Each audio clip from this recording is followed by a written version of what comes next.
Alright, please forgive me. I'm wearing the same shirt I was yesterday. Kind of work shirt type deal. I'll go with that. Anyway, I had a long conversation with Cal and Craig. Hopefully my phone's gonna stay. With Cal and Craig yesterday. Last night, I guess. It went over into the night. And Cal was talking about something I've heard him bring up before, and I never really got it. And I think about halfway through our conversation, I think it started to click. They said I was tracking with them, so hopefully I was, and hopefully I still am. But it was about this weird paradox with the infinite and the finite, and that well, the more they described it, the more it just kind of seemed like this idea. I think we've tried, me and Craig and Mitch and John, I think it was tried to lightly touch on before, where it seemed to me like it was more like a pattern of where we pull something from it's like the infinite becomes finite, and then once it's finite, we have this eternal desire in every one of us that wants it. It becomes finite and then starts to I don't want to say become stale, but we have this desire to almost like release it. Like we bring it down, it becomes finite, we relate to it, and then we have to like make this leap of faith and go a step further. Like we're always hoping, we're always pushing further. And so it's kind of the idea. Cal texted me afterward and he said to infinity and beyond. It's like we have the infinity, we bring it down, make it finite, so that way we can taste it, we can touch it, we can eat it, we can relate to it, and then we want to be now that we have it, it's like we want a living relationship with it. So now we need to go beyond, and it needs to be even more infinite than it was before, and almost like take us with it in a sense. Or it seems, I mean, I guess I don't know if I'm describing it right. I guess I'm trying to it seems to be, especially if it's a true pattern. Sorry, I'm fumbling over my words. If it's a true pattern, it seems to be very important, or it feels very important, in terms of hope and memory and past, present, future, all those things. Like, it really does map onto so many things, which is why I think it would be a true thing. But I was trying. All that being said, we kind of had this example. I think where me and John and Craig had touched on it is when we were talking about the book Fantasies by George MacDonald, and we were talking about this. We kind of started talking about art, and we talked about that a bit last night, where you could have the form of a beautiful woman. Like in George MacDonald, he has this white lady, and she's in the marble, and when he comes across her, she's just this statue, basically carved in the marble. And he sees this lady in the marble, and it's kind of like a statue, and she's dead. It's like this beautiful form from the infinite, right? You have this idea of this beautiful woman that's out in the infinite, and it's brought into relation. It's in this form of marble, but then it becomes cold, and it's just kind of a dead piece because it becomes finite. But he can relate to it, and he can touch it and look at it, but he wants it to be living, so he starts singing to it, and then the marble cracks, and the lady breaks free and goes again, and she's like infinite once more and boundless, and flutters away from him and flees away, and then he has to chase after her again. And so it's like the infinite is brought into the finite, and then his heart is filled with even more desire and longing. He sings to the finite, and then it breaks free again and becomes infinite once more and boundless from the marble, and runs off and he chases her. So that's kind of one example. I'm trying to bring, I guess, the idea, the concept, because if it's a true concept and pattern, it would be like fractal, I guess, or I don't even know if that's the right term, but it would work on different scales and different levels, in a micro and macro forms. So Cal is talking about it on a very macro form, I guess, in a very like a macrocosm of all things infinite. I'm trying to view it that way, and I was really trying to. I started to And I don't know if I'm doing this right. Like, that's the thing. I hope I'm getting the idea right. I'm not even sure if I am. But I want to try to bring it down from the macro, maybe all the way to the micro, the very personal, relative level, like within maybe a family structure. That way people can notice it. And I'm not sure I'm even going to be able to do it. All that to say, I'm already 5 minutes in this video. Goodness. But it's like God is infinite, right? Here's the weird thing: is it's a paradox, is what Cal was talking about. It's like God is infinite, but He's also finite and everything. Because if God is infinite, it's like He's infinite potentiality, He's infinite possibilities, but we can't really sow our seed into Him. We can't really take that. We can commune with that infinity, but we can't conform it to ourselves. Does that make sense? We have to conform ourselves to that own infinity. That's why it's this weird. It messes with your head. I don't know. But anyways, when my mind goes to when I think of God being infinite, is I don't think of infinite as in like infinity is contained in a certain box. Like I have a box, then infinity's in it. Like I just think infinity is continually growing. Like the universe is ever expanding. And it makes me think of Psalm 136. His mercy endures forever. His mercy endures forever. His mercy endures forever.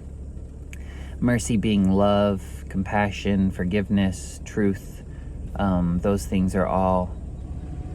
truth tends to feel a little bit more finite to me, but mercy, creation, because it's just a mercy just to create life, you know, because you don't have to. It's a compassion almost, a loving kindness. God's loving kindnesses endure forever. So that's the infinite and the finite. At least in my mind, it's the infinite and the finite kind of together in one. It's the... I guess you wouldn't say finite, but it's the infinite. So God is... That's the seed, I guess. That's the logos, I guess I could say, is what I'm going to try to come at. Look at Genesis. So we start with the logos. Mercy, loving kindnesses. God is love. So you have love. The highest good. Let's just go with that. Love just works better. Because we all know that verse. God is love. So love is the infinite. So love is the logos. So then in the beginning, God created the heavens and the earth. In the beginning, love. There was love, right? So that's infinite. So then out of the, or you could say that's finite. That's the logos. That's the seed. That's the one thing, the point of all things, is love. Out of that comes the heavens and the earth. So there's the infinite, because that's just... It's infinite within the finite, you know. It's like there's infinite possibilities that we can conceptualize. It's all the heavens, all the earth, all space, all matter. It's everything we know of. It's all these potentialities, all this possibility, this infinite possibility. It's the feminine. I'm looking at it as infinite being feminine, finite being masculine. So you have the heavens and the earth. It's infinite possibilities. Then and darkness was on the face of the deep. So you have love, then it creates heavens and the earth, and then the light, and the light starts.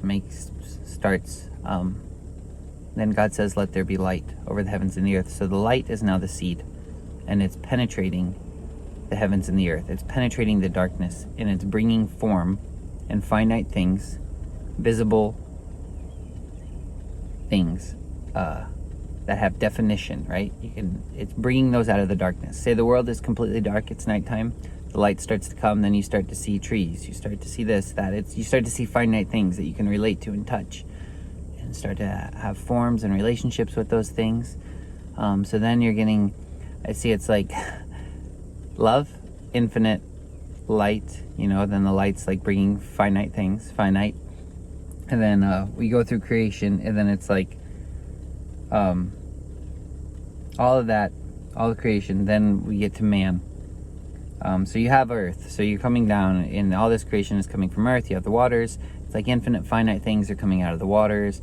The waters are kind of infinite because there's vast, you don't know, they're unknown possibilities. They're feminine, and you have all the creatures and sea creatures come out of them. The earth is the same way. You have the clay. You can do so much things with the clay. It's all different. It's moldable.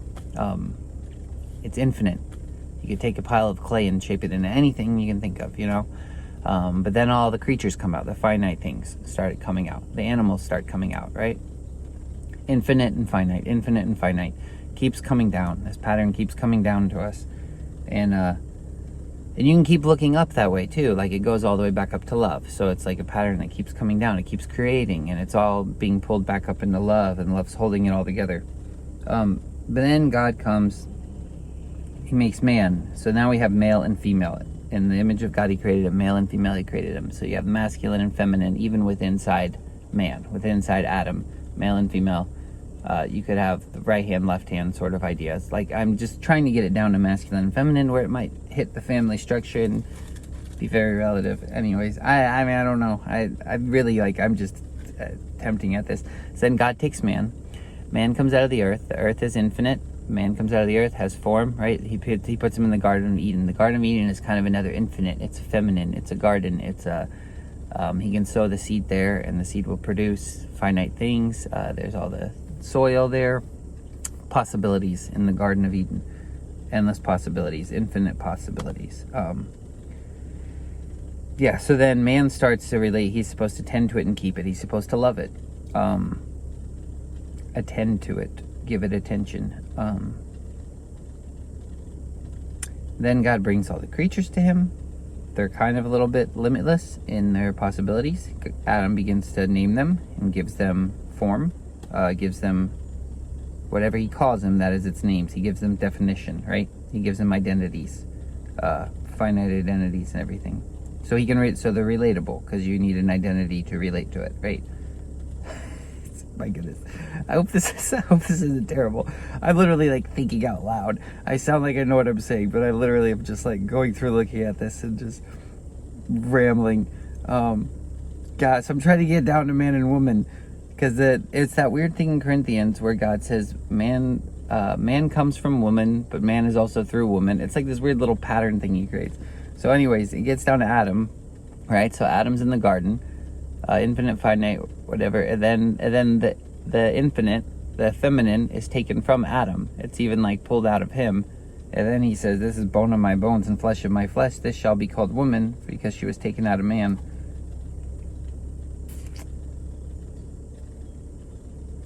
The infinite is taken out of the finite there, again, and then the finite marries the infinite, and then they produce